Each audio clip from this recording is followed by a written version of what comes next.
Pegangan kami adalah janji-Mu, Tuhan.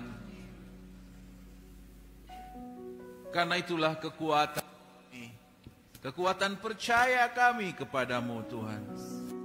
Kami tahu Engkau Allah yang setia, yang membuat kami lebih daripada pemenang adalah inisiatif Tuhan sendiri. Oleh karenanya Tuhan, pada hari ini kami mau bernaung untuk mendengarkan di bawah kepak sayap-Mu, mendengarkan firman dan perkataan-Mu, karena kami percaya ada kuasa, ada kasih karunia yang melimpah-limpah di dalamnya. Buka mata hati kami untuk bisa mendapatkan apa yang Kau mau, yang Kau inginkan pada kami. Berfirmanlah, kami ingin mendengarkannya. Di dalam nama Tuhan Yesus kami berdoa, Bapa. Amin. Silakan duduk, saudaraku. Shalom. Ya, setiap kali saya hadir di sini, kayaknya ada pelipatan semangat, saudara. Ya, mulai dari pujian, penyembahan, maksud dari puji-pujian, ya. Makanya kalau datang beribadah hanya mau dengar firman adalah momen yang paling rugi. Ya. Kenapa? Ini satu fakta, satu yang nyata. Ya, saya sampai Jumat kemarin saya nggak tahu apa datang ke sini atau tidak. Tapi itu saya sampaikan dalam hati saya rindu. Dan sebenarnya sudah banyak sekali, saya nggak tahu bagaimana nanti mau berbicara. Tapi saudaraku ya, setiap kali saya mengingat ini dan saya hadir di sini, roh hikmat seperti terbuka, saudaraku. Ya, alam surga seperti terbuka untuk menyampaikan pesannya. Ya, dan saya percaya apa yang saya sampaikan jauh lebih dari yang saya siapkan. Karena selalu seperti itu. Ya, oleh karenanya saudaraku, mari kita dengan antusias, saudara. Ya, antusias bahwa Tuhan akan bicara bagi kita semua. Ada amin? Baik. Kita buka di dalam Roma pasal yang ke-7.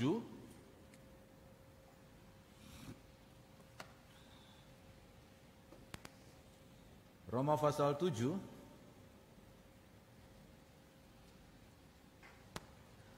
Ayat 1 sampai dengan 12.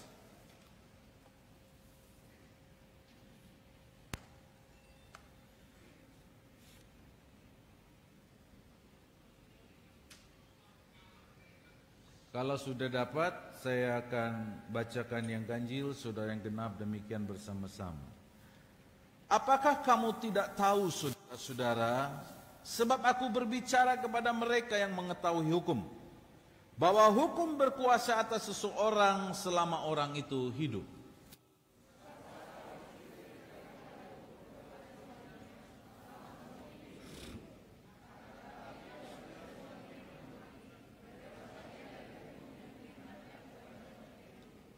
Jadi selama suaminya hidup, ia dianggap berzina kalau ia menjadi istri laki-laki lain. Tetapi jika suaminya telah mati, ia bebas dari hukum, sehingga ia bukan berzina kalau ia menjadi istri laki-laki lain.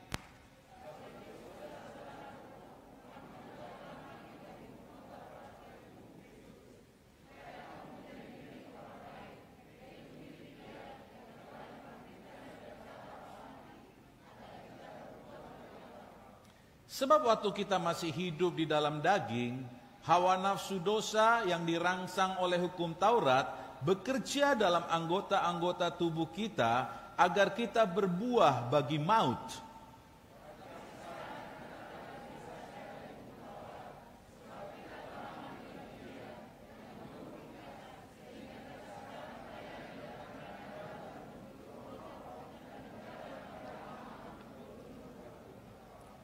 Jika demikian, apakah yang hendak kita katakan? Apakah hukum Taurat itu dosa? Sekali-kali tidak. sebaliknya justru oleh hukum Taurat aku telah mengenal dosa. Karena aku juga tidak tahu apa itu keinginan kalau hukum Taurat tidak mengatakan jangan mengingini.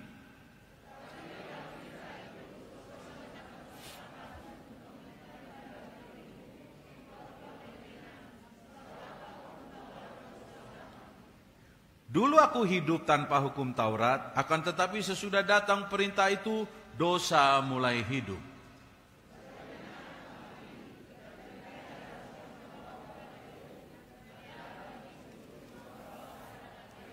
Sebab dalam perintah itu dosa mendapat kesempatan untuk menipu aku, dan oleh perintah itu ia membunuh aku.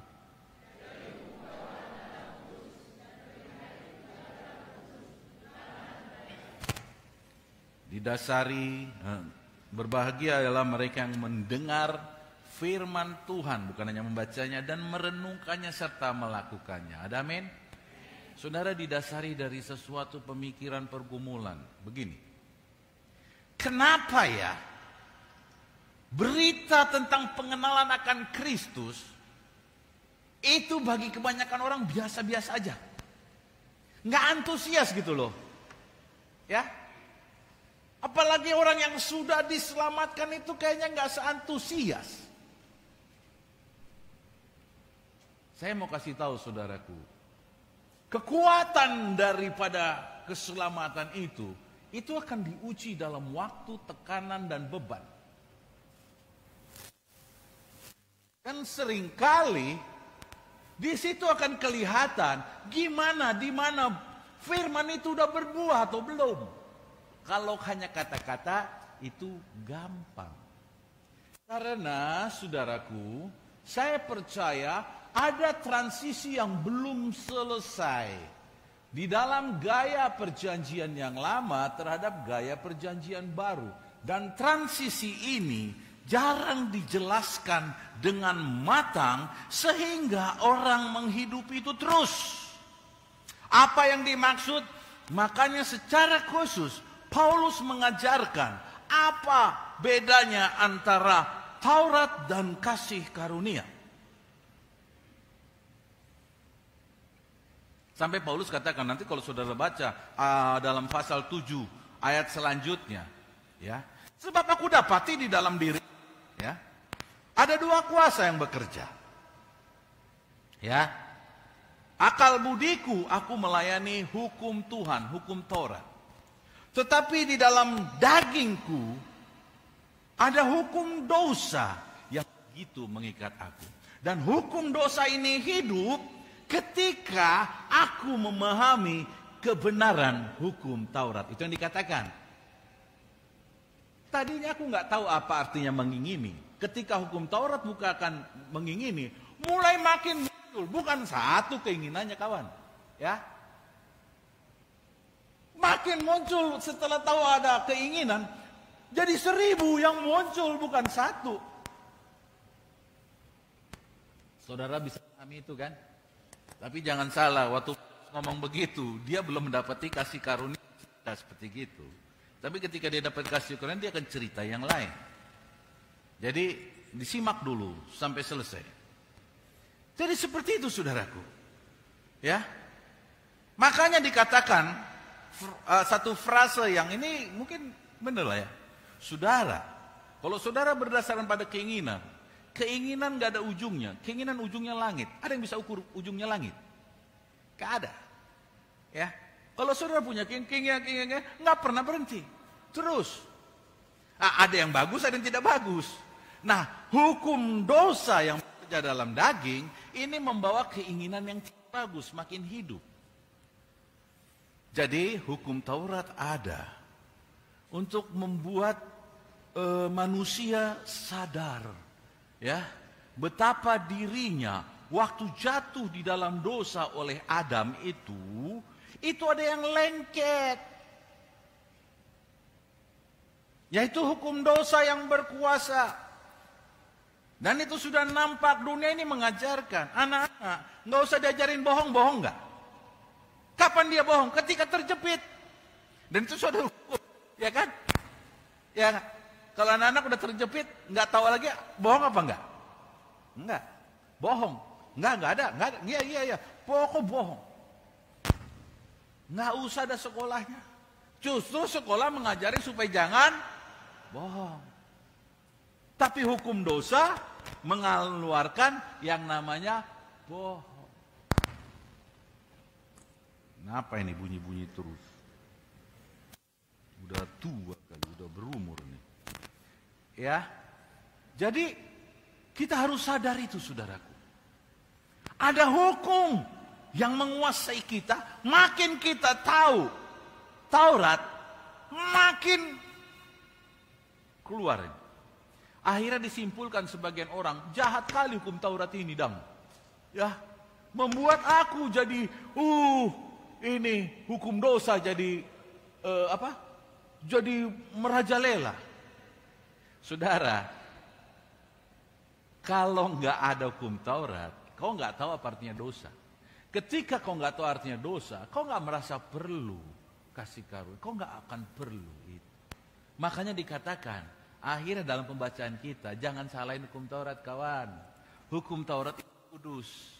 Dia membukakan, coba isinya, jangan membunuh, jangan begini, kan ngasih tahu kan, ya toh. Kalau di dalammu makin muncul yang lain-lain yang jahat, itu bukan salah hukum Taurat. Itu supaya mata kita terbuka, siapa kita. Kalau hukum Taurat tidak membukakan, kamu nggak tahu siapa kamu, dan kamu dalam kesadaran dan penelitian kamu tidak memerlukan juru selamat. Ya. Tapi dengan sadar dan diketahuinya bahwa kamu adalah manusia yang dikuasai dengan hukum dosa, makanya kamu memerlukan juru selamat. Jadi saudara, begini. Hukum Taurat tidak jahat. Tetapi itu alat dikirim dari surga. Waktu manusia ada, Adam dan Hawa, itu semuanya pakai feeling saja. Ya, mereka salah pun merasa tertuduh. Jadi ada feeling, nggak ada. Hanya dia dengar suara, mengapa kau bunuh saudaramu Habel? Karena darahnya itu akan menuntut kamu. Jadi tertuduh terus, tapi nggak ada tertulis, ya kan? Dan banyak kali perjalanannya. Waktu sama Abraham juga seperti begitu. Dia kasih pesan, tapi pesan itu tidak tertulis, ya, hanya di dalam hati. Dan karena pesan, bayangin Abraham ya, nggak punya pesan tertulis ya. Hanya pesan keluar dari tanah Ur Kasdim, pergi ke tanah yang akan aku berkati engkau begini-gini. Hanya karena percaya, nggak ada tertulis ya, nggak ada tertulis saat itu. Hanya karena percaya, dia melakukannya. Ini berarti memiliki level yang tinggi. Kalau saudara sekarang percaya karena tertulis, saudara punya pegangan. Dia nggak punya pegangan, cuman dengar, ya. Dan imannya itu diuji dari apa yang dia dengar itu diuji sampai dia harus mempersembahkan yang namanya Ishak. Itu lebih berat lagi. Tetapi dia berhasil, saudaraku. Dia berhasil. Dan ada pahlawan-pahlawan iman yang berhasil. Tetapi setelah itu masuklah pada turunan-turunan selanjutnya sampai pada Yusuf. Ya, masuklah mereka dalam pembuangan. Yusuf datang, pada masa Yusuf terjadi pembebasan, terjadi begini. Terus kemudian terjadilah perhambaan kemudian lagi, saudaraku. Sampai tekanan yang lanjutannya, datanglah Musa. Nah, Musa ketika itu bertemu dengan Tuhan, dipanggil Tuhan ke Gunung Sinai. Dan kemudian Tuhan bicara sama dia. Ya, Tuhan bicara sama dia. Kemudian Tuhan memberikan hukum yang tertulis yang dikenal dengan nama Taurat. Supaya jangan tanya-tanya, jangan menghayal-hayal apa salah dengan tidak begini. Dibuatlah hukum tertulis. Dan dari situlah ada yang namanya hukum Taurat dengan penjabarannya. Itulah yang menjadi dasar, ya, orang mulai merasa kuasa dosa itu bekerja. Jadi ada begini, Yang ke atas, engkau bisa mencerna hukum Taurat, tapi yang ke bawah, engkau nggak bisa melakukannya karena ada kuasa hukum dosa. Dan ini fakta.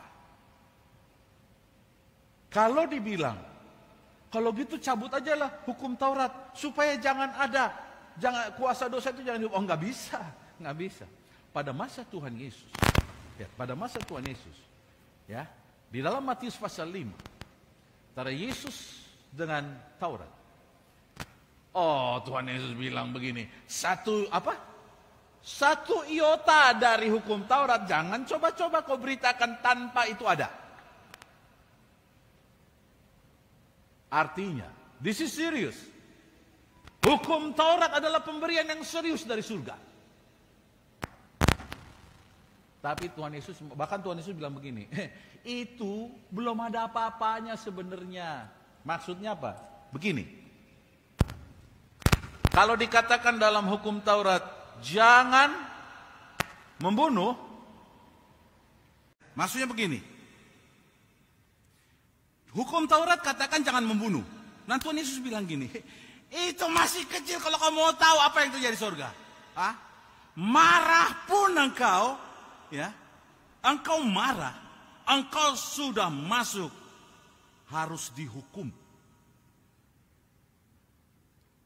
Hukum Taurat katakan, ini saudara nanti baca di dalam Matius pasal 5 ya.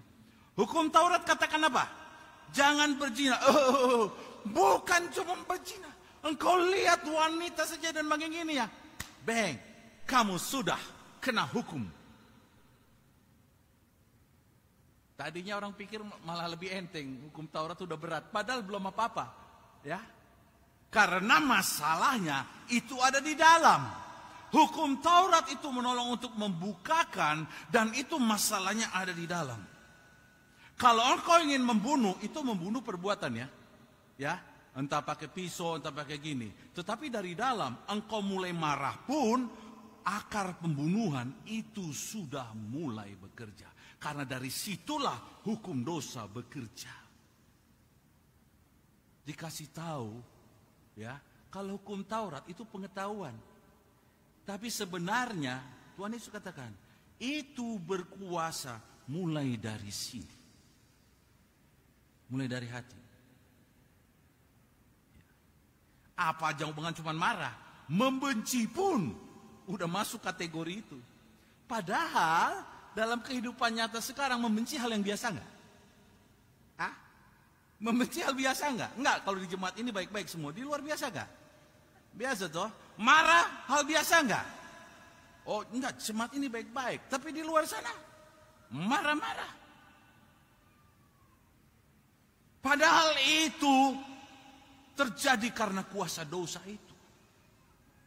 Ngiri kan? Kau boleh jabarkan lagi apa yang kau mau.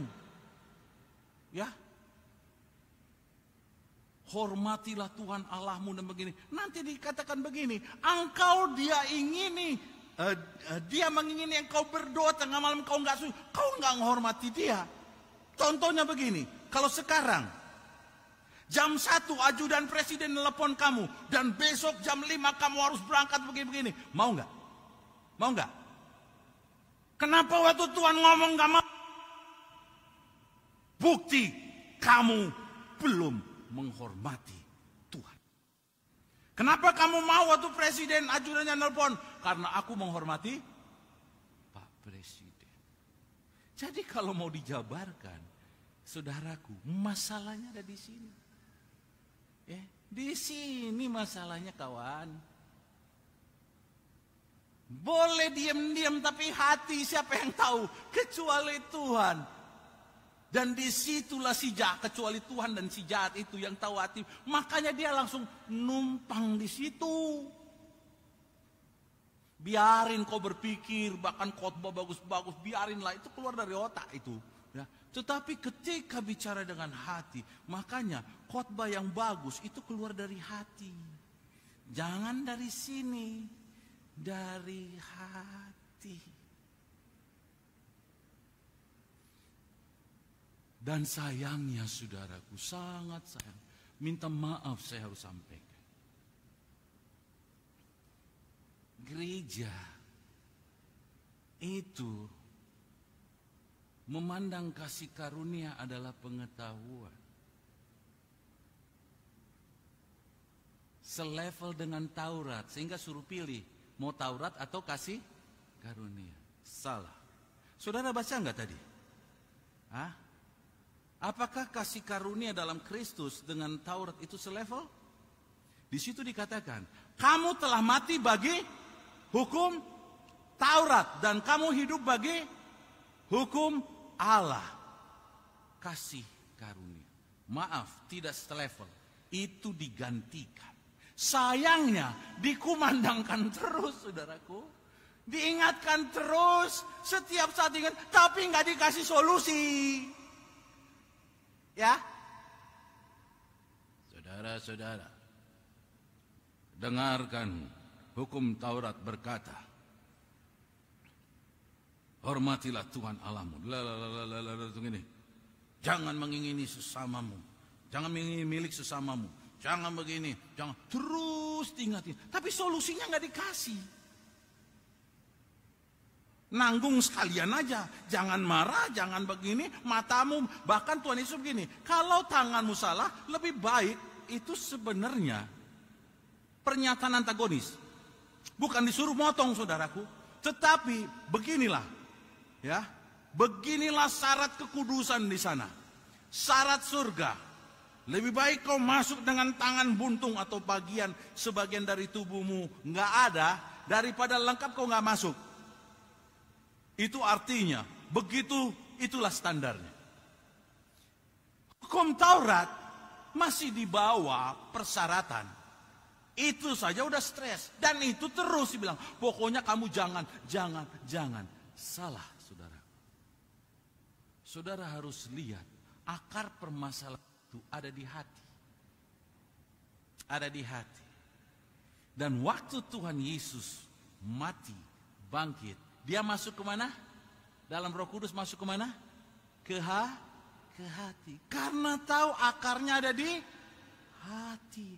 Jadi dia tahu apa yang diberesin. Bukan dikucek-kucek kepalanya dengan ayat hafalan. Tetapi dia masuk ke sini untuk membereskan ini. Supaya kamu tahu, aku mati. Kasih karuniaku itu cukup bagimu. Tinggallah di dalam kasih karuniaku.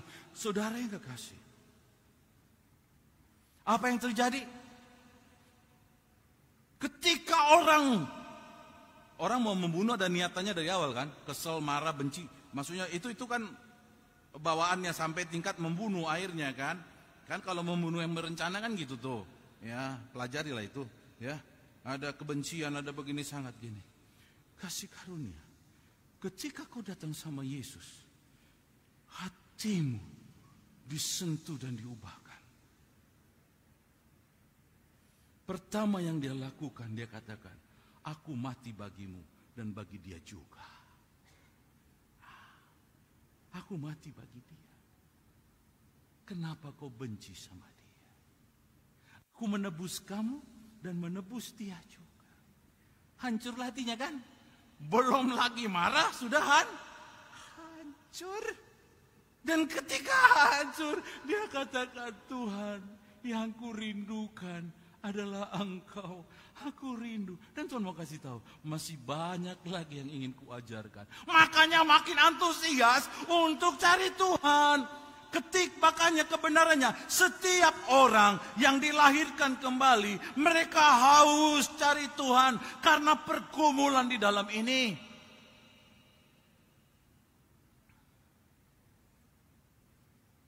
Pergumulan dalam ini.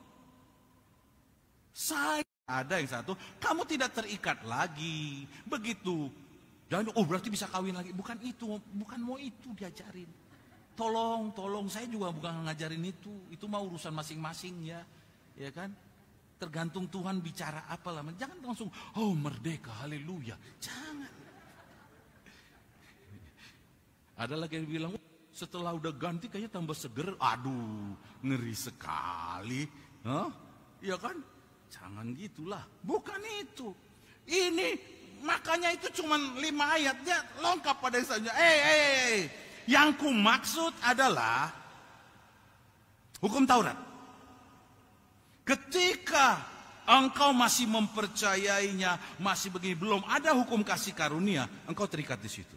Tapi ketika hukum kasih karunia datang dan engkau mempercayai dan menghidupi ini sudah mati. Kau hidup karena kasih karunia. Cukup, mati itu. Ada konsep yang salah. Jangan saudara pikir Yesus datang beri kasih karunia sehingga engkau mampu melakukan hukum Taurat. Tidak ada itu. Karena hukum Taurat, kalau engkau mampu, berarti hukum Taurat masih lebih hebat daripada kamu.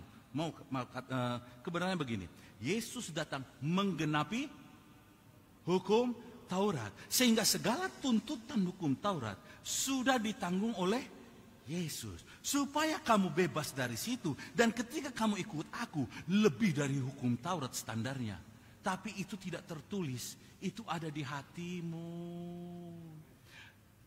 Hukum Taurat nggak bicara tentang belas kasihan ya. Tetapi ketika kasih karunia bicara, dia muncul belas kasihan.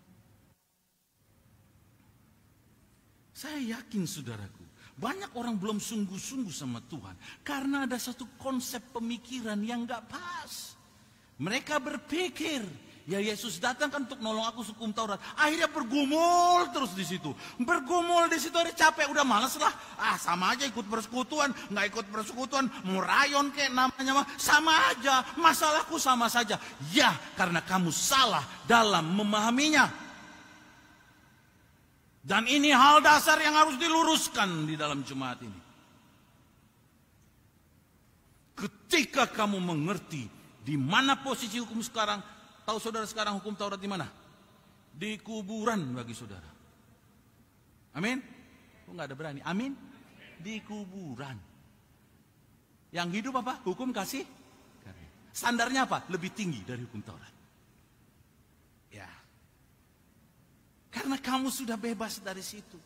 Kamu bukan dituduh oleh hukum Taurat, tapi kamu disadarkan oleh kasih karunia.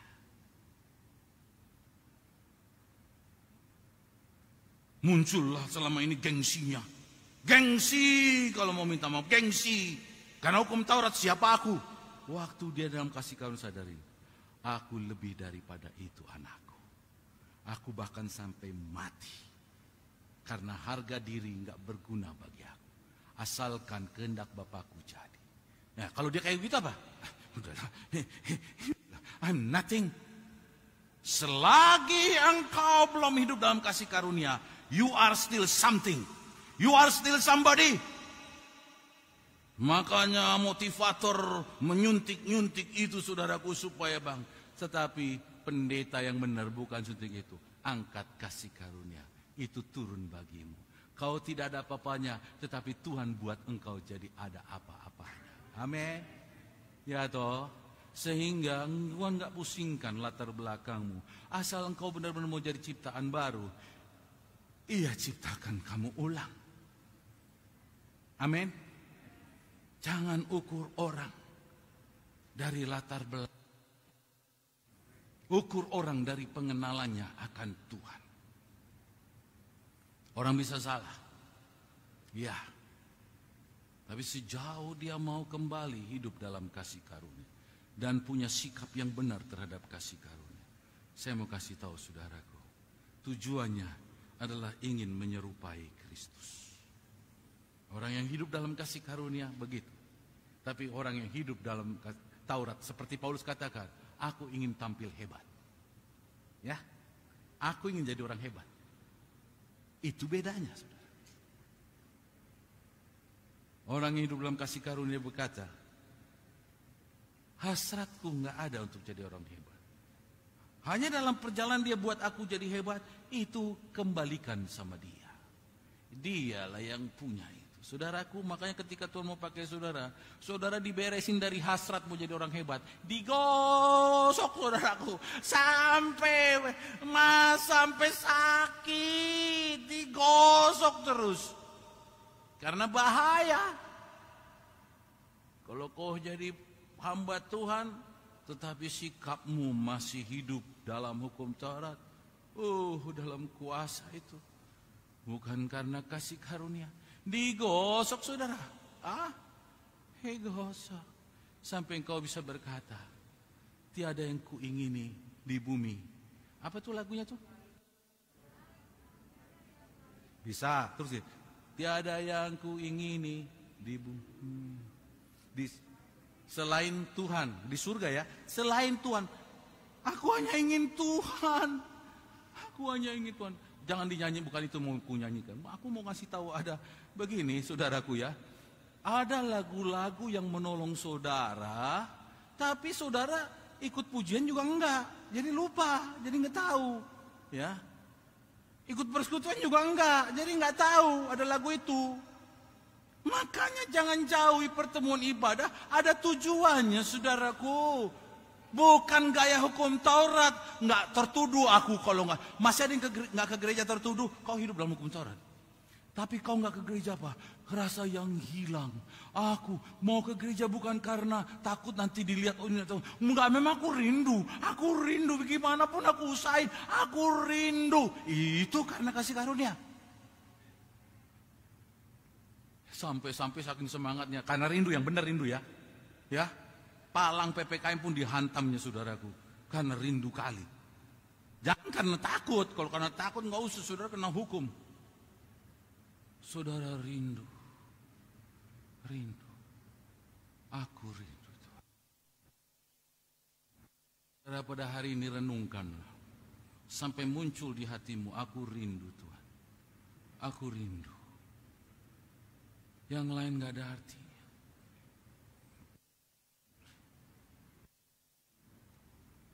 Saudara, selagi saudara masih salah pemahamannya akan kasih karunia, kita nggak bisa lihat kelimpahan kasih karunia.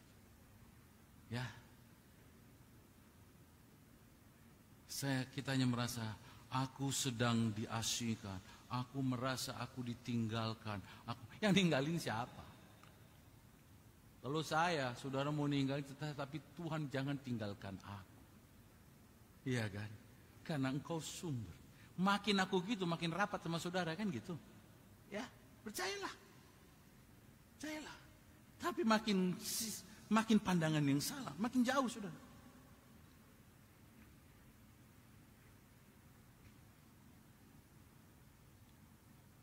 Pada hari ini saudaraku,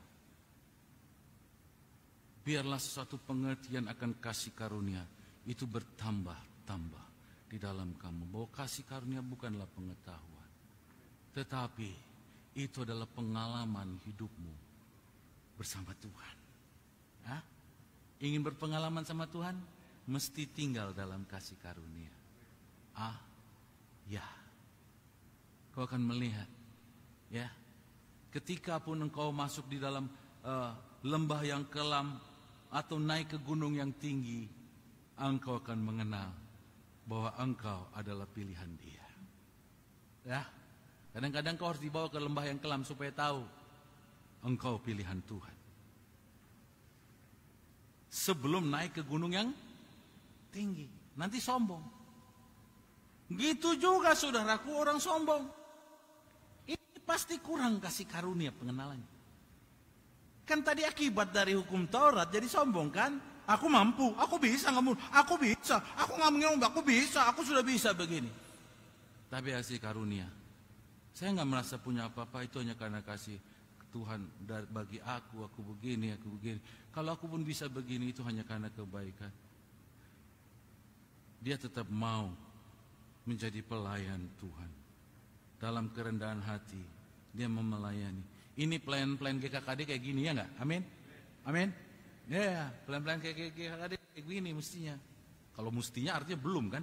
Mestinya begitu. Ya, rendah.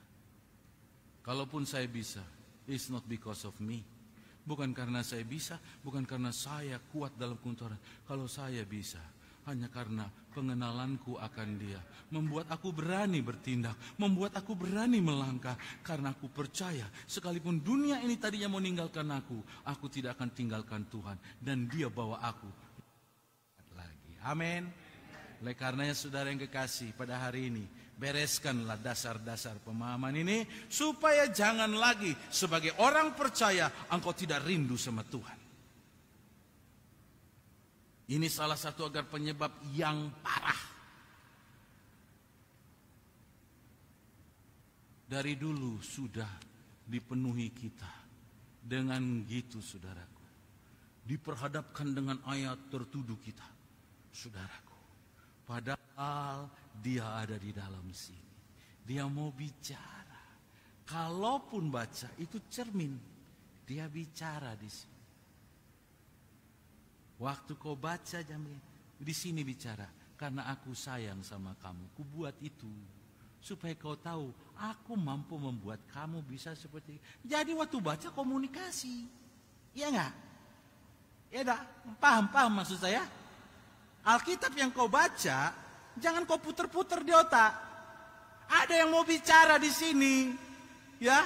Itulah kasih karunia mau bicara waktu kau baca. Dia bicara, aku tulis itu supaya kau andalkan aku karena aku nggak sanggup. Kau nggak sanggup andalkan aku. Tuhan Yesus, Tuhan tolong aku yang menyadari aku nggak mau. Iya, aku berserah. Jadilah seperti yang kau kehendaki. Hari lepas hari kau diubahkan. Amin. Jangan berusaha.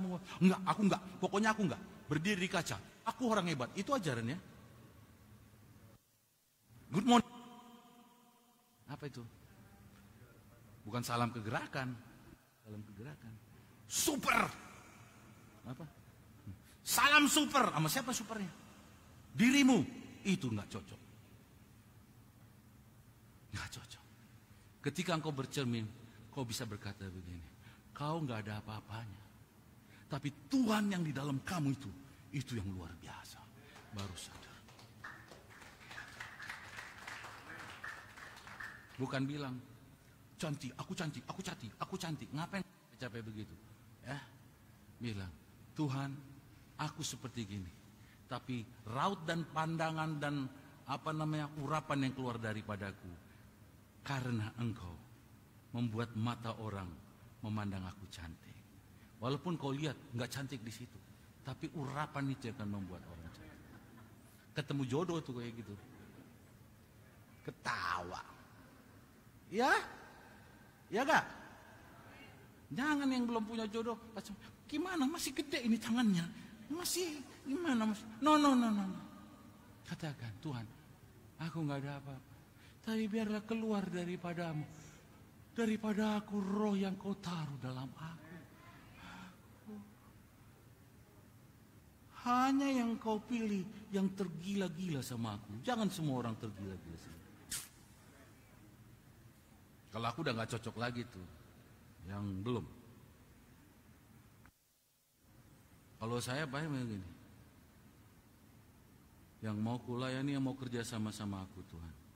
Hanya Engkau yang tahu. Kalau memang kau nggak ngani, buat mereka nggak suka. Tapi kalau biarlah daya tarik itu ada, ya nggak apa-apa. Begitu lagi. Karena aku nggak tahu seleksi hati orang kan, ya toh, nggak tahu. Bisa pura-pura. Yang datang emasnya banyak begini. Mantap ini, mantap ini. Jangan saudara, jangan tertipu dengan gitu. Dengan cara seperti itu. Amin. Nanti lain kali lagi penjelasan kasih karunia. Nanti muntah, cukup sampai di sini. Yang penting saudara sadar, yang menghalangi kasih karunia adalah hukum Taurat. Hati-hati saudara. Ya toh? Di dalam kita ada si pembuat hukum Taurat. Dan dia tahu akarnya di mana.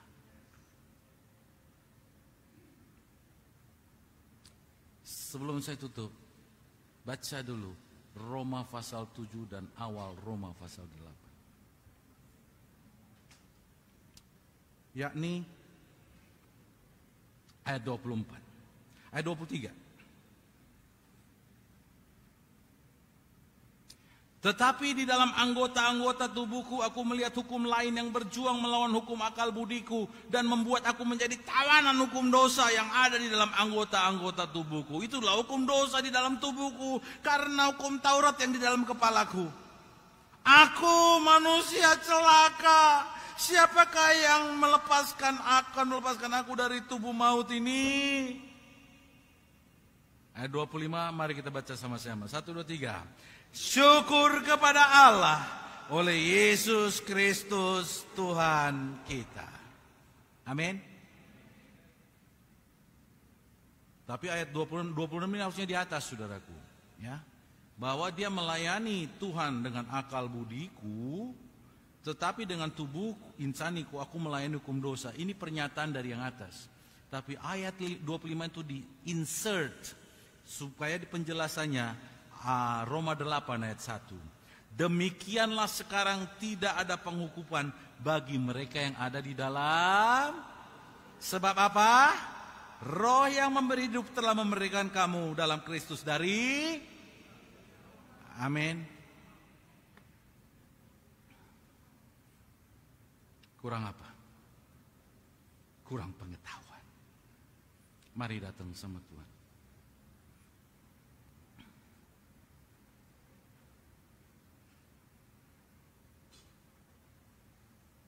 Mari datang semua. Kita masuk dalam arena yang baru, saudara. Amin. Satu gaya hidup hamba, murid-murid Kristus, arena yang baru, saudara. Yang kekuatannya karena kasih karunia. Ya, kita masuk dalam arena yang baru. Dalam perjalanan itu kita akan melihat betapa banyak pemahaman yang sebelumnya yang membuat kita tertawa. Tapi kalau dikatakan tadi lagu tadi yang mana tuh yang katanya lebih daripada pemenang, itu memang inisiatif Tuhan, saudaraku, bukan inisiatif kamu. Jangan nyanyikan itu kalau hidupmu masih dikuasai sama hukum Taurat, karena tertuduh kau susah. Tapi ketika hidupmu dalam kasih karunia, baru kau bisa nyanyikan itu. Karena kalau masih dalam hukum Taurat, waktu kau nyanyikan itu, di dalam ini nggak percaya aku, ya udah aku paksakan nyanyikan aja, pokoknya lagunya enak, musiknya enak. Tapi aku nggak percaya, mana mungkin. Jadi waktu nyanyi itu hanya pergolakan saja. Tapi yang hidup dalam kasih karunia begini, Tuhan, kau dengar suara, untuk itulah aku ciptakan kamu, lebih daripada pemenang. Aku menyambut kamu, kata-katanya lain yang didengerin, semangatnya lain.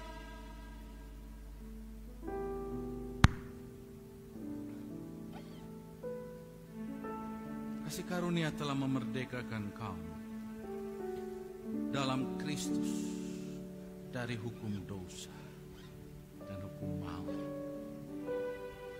Jangan tinggal lagi. Big shift. Ini satu perubahan besar yang harus kau buat dalam dasar iman.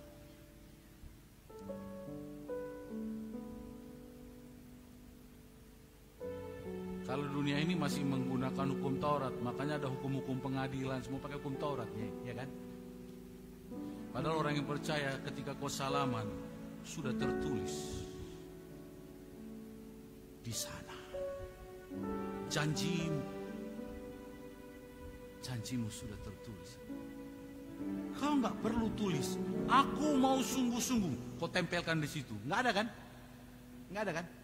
Aku mau sungguh-sungguh dalam Tuhan. Nggak usah kau tulis. Tulis itu di dalam hatimu dan di surga sana. Kau mau sungguh-sungguh juga pengacara nggak ada yang bisa bela. Tapi itu para malaikat membelamu. Dan berkata, aku siap diutus oleh surga untuk menolong kau jadi sungguh-sungguh. Ya, hanya arahlah hatimu ke Dia. Aku akan menolong kamu. Amin.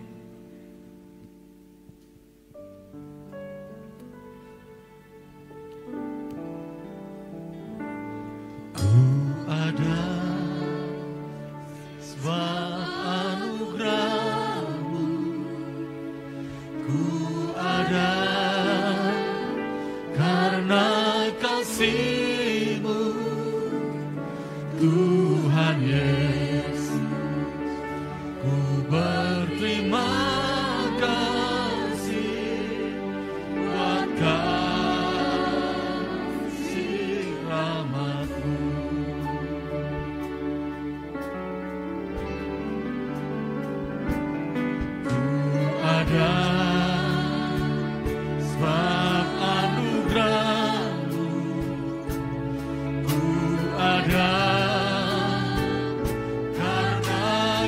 kasih-Mu, Tuhan Yesus. Ku berterima kasih buat kasih rahmat-Mu. Terima kasih Yesus, Yesus. Terima kasih karena anugerah-Mu buat hidupku sekarang. Bukan memuji-Mu selamanya. Saudara yang kekasih, kita ambil waktu refleksi, saudara. Dalam refleksi ini, saya mohon saudara datang berhadapan sama kasih karunia. Mungkin kau terlalu lelah selama ini, berseteru dengan apa yang tertulis dengan Taurat. Tapi kasih karunia sedang ingin membentukmu menjadi serupa dengan Dia, sehingga sering gagal gak sampai-sampai. Karena engkau ingin hidup dalam kasih karunia, tetapi pandanganmu pada Taurat. Saudara, engkau sudah mati bagimu. Engkau hidup dalam kasih karunia dengan hasil yang lebih daripada itu. Dia minta hatimu, Dia minta pikiranmu, Dia minta cintamu, Dia minta kedekatanmu, kelaparan dan kehausanmu. Bukan pada hukum, tetapi pada Dia. Dan biarlah pada refleksi ini kau mendapatinya. Kau boleh bebas, kau bisa terlepas dari suatu konsep yang tidak tepat selama ini, yang membuat kau hanya terjerat ulang-ulang di situ saja, ulang-ulang di situ saja. Silakan dengarkanlah pujian ini, saudara, nikmati persekutuan dengan Dia. Dia ada di sini, saudara. Ku ada sebab anugerah-Mu, ku ada karena kasih-Mu, Tuhan Yesus. Ku berterima kasih buat kasih rahmat-Mu. Terima kasih Yesus, Yesus. Terima kasih karena anugerah-Mu buat hidupku sekarang.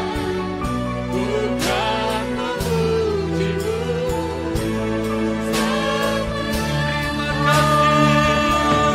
Terima kasih Yesus, Yesus. Terima kasih anugerah-Mu buat hidupku sekarang. Bukan memuji-Mu selamanya. Terima kasih. Temuilah Dia. Kasih karunia itu ada di dalam hatimu. Yesus. Bersama-sama menerima Dia dalam hati. Tapi seringkali kasih karunia yang punya kesempatan untuk mengubahkan hidup kita, karena ada hukum lain yang bekerja, yang kita biarkan bekerja.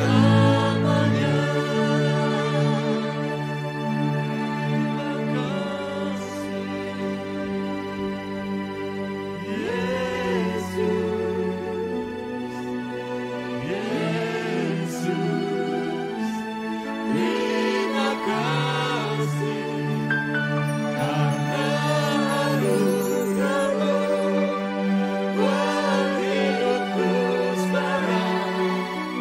Bukan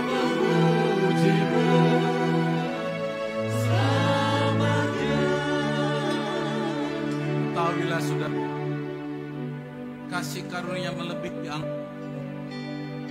karunia-Nya melebihi cita-cita.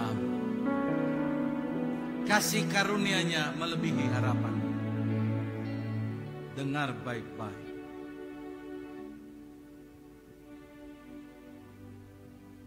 Jangan kau pusing dengan apa masa depan. Jangan kau pusing dengan cita-cita. Karena kasih karunia-Nya memiliki blueprint atas kamu. Rancangan dasar atas diri. Dan itu yang membuat kau konflik. Engkau ragu-ragu berjalan dalam kasih karunia karena kau memiliki tujuan sendiri. Makanya yang Tuhan inginkan, lepaskanlah tujuan. Datang sama Dia. Karena pengajarannya kan beda dengan pengajaran motivator. Engkau di-create untuk terus membuat keinginanmu makin tinggi, makin tinggi, makin tinggi. Tapi dalam kasih karunia Tuhan katakan, aku punya kasih karunia yang lebih besar dari segala rancangan. Tunduklah. Kau heran apanya Tuhan rencanakan atas kamu. Kalau selama ini masih terhambat karena kau maksa dengan rancangan. Tuhan memiliki jauh yang lebih daripada itu. Percayalah saudara. Percayalah. Makanya cintailah Tuhan. Hauslah akan Dia. Kenal Dia. Biarkan Dia menguasai hati. Terima kasih.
Lepaskanlah ikatan yang kau bangun karena pengertianmu sendiri.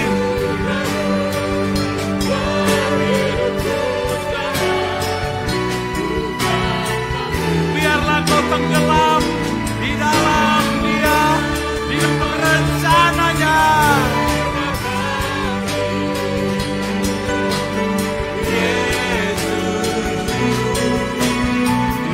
Tenggelamkan dirimu di dalam Dia, maka engkau akan melihat rancangannya bagimu.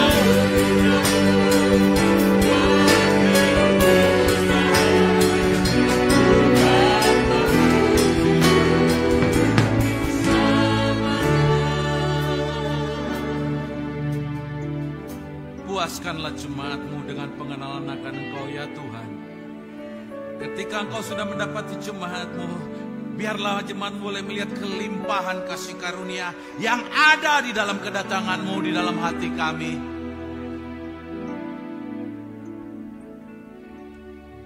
Sehingga banyak hal yang tadinya tubuh dan hati kami dikuasai oleh kuasa dosa, sekarang oleh kasih karunia.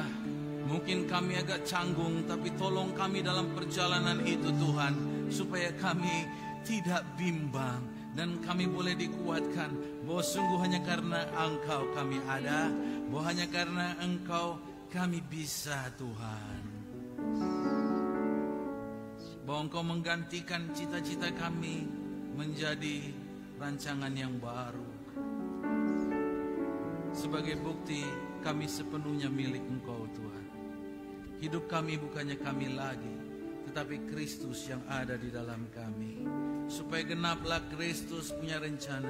Karena begitu besar rencana-Mu Tuhan, sampai kekekalan bukan hanya di sini di kota Pekanbaru Indonesia, bukan Tuhan, sampai kekekalan. Mampukanlah jemaat-Mu untuk memahami, mempercayai kasih karunia melimpah-limpah itu ada menyertai kami semua.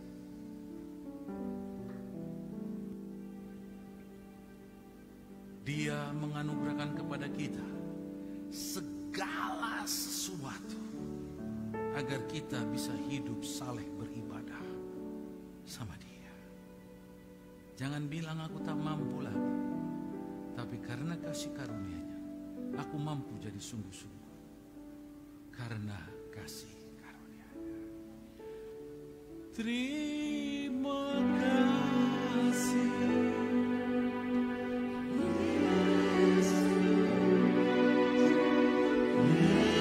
Yesus,